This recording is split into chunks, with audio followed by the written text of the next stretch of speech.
Okay, hello and welcome. This is my little Maya walkthrough for assignment 1 of CET 218, Asset Creation. I'm going to be using Maya, not 3ds, because I've just stuck to Maya a lot easier than I did 3ds, and I found 3ds just didn't work on my home computer.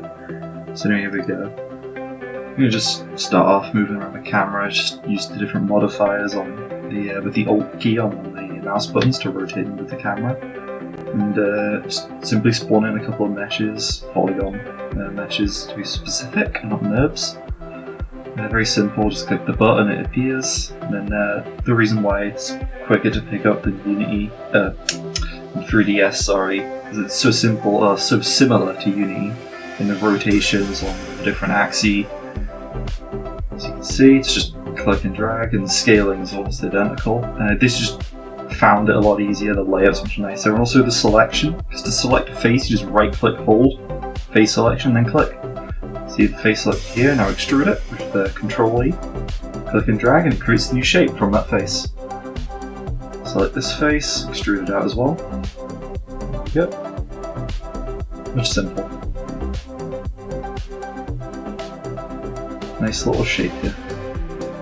I'm going to try, and here you can see the right click menu. Select, missed again. It's the only problem with it, select the edge. Then select the bevel tool from the list of tools at the top, or you can click mesh edit. Mesh tools at the top, sorry. Click the bevel tool.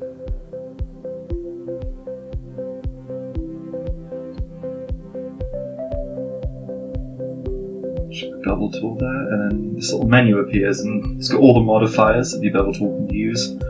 What percent of the top surface is being used up for the bevel, the amount of segments in the bevel itself, and whether it's auto chamfered or not.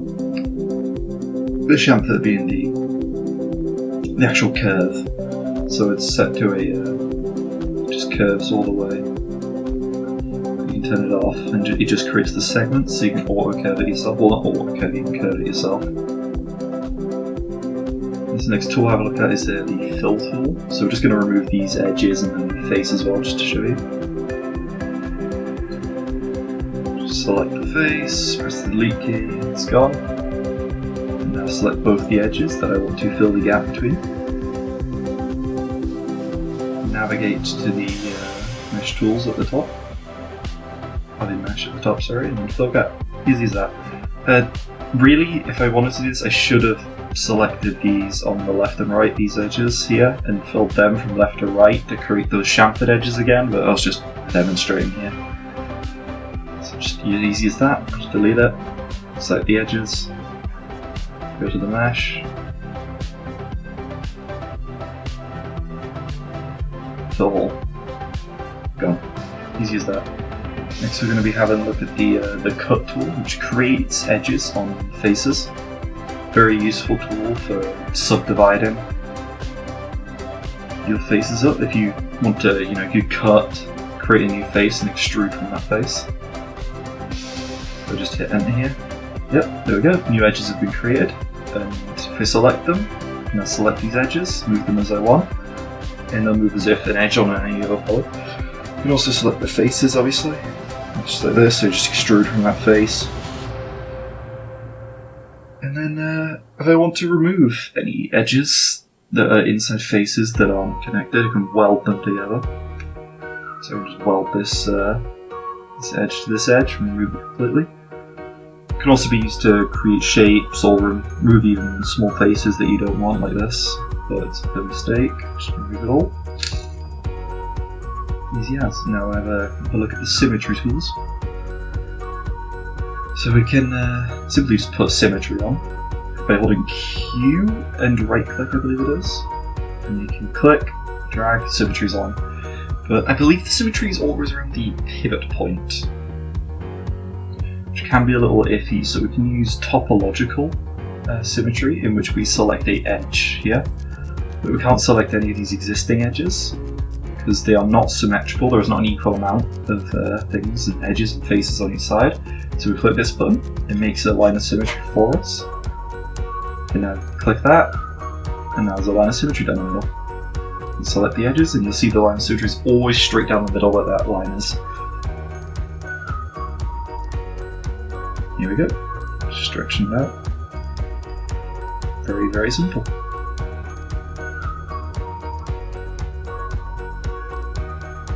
The next operations we'll look at are the Boolean operations. We've just got a simple circle, or sphere, sorry, and another simple sphere.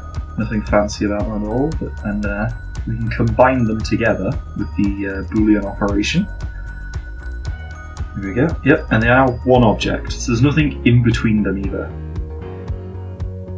As you can see, they move as one, scale as one, and they share a pivot point directly between them.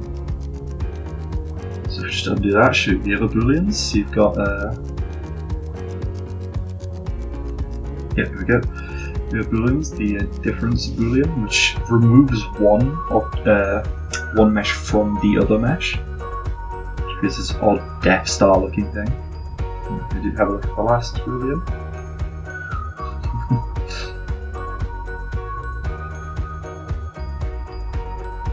This is the yep, there we go. And it leaves the space that overlapped in both is left instead of removing that space. Right, have a look at the bridge tool here.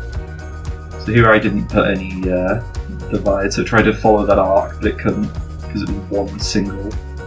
Yep, and now we have an easy way to create an arch. So that is bridge two edges. They have to be on the same object though, which is what I've done here. I've made them one object. And it's quite a simple way to quickly just show off that multi-transforms like this. So you move them, you could even rotate them, and just all sorts of weird angles. The pivot point's always directly between the two. The scaling is very odd as well, but talking about the pivot point, click the insert key, you could manually change where the pivot point lies. So you can put it directly above, directly below. This can be used to flatten out a surface, but here I'm just going to move it up and down. If you were to scale it towards the point, I believe it would flatten. You can just do some weird rotations with it though. But if you change the pivot point like that, it always resets to center after you deselect that object.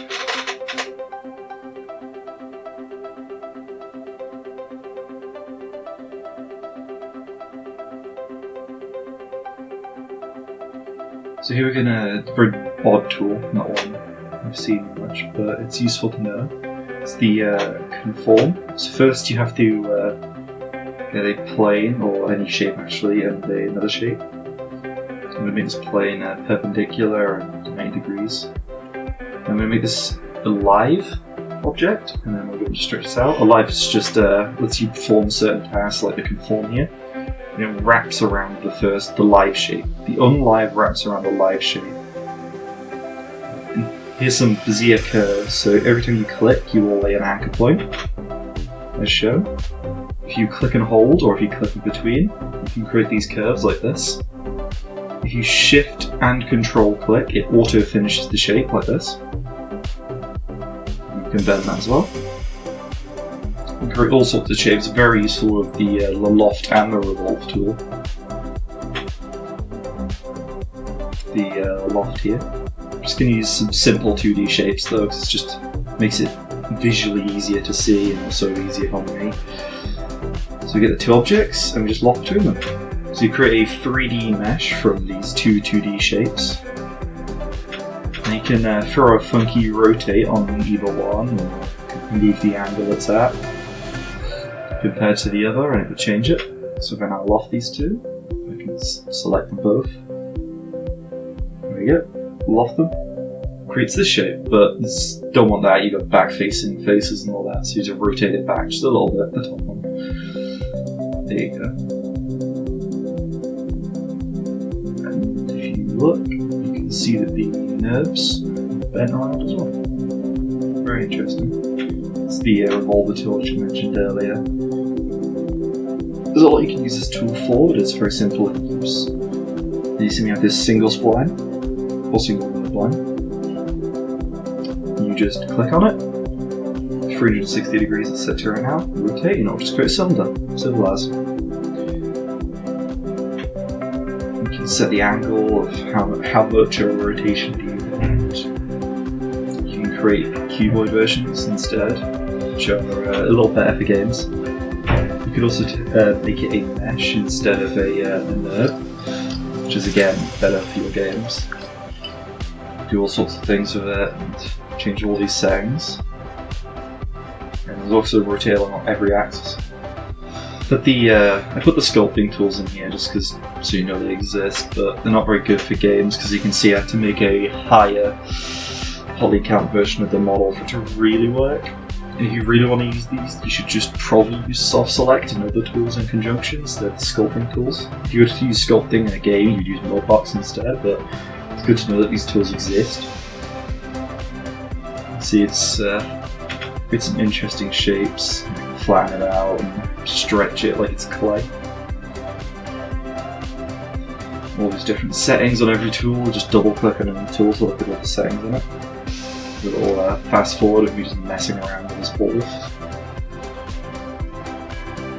So as I said, while this looks cool and can be used, it's quite interesting.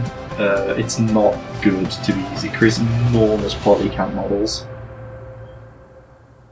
as you'll see when I select it later, but it does look funny. Yeah, here you go, it's disgusting polys.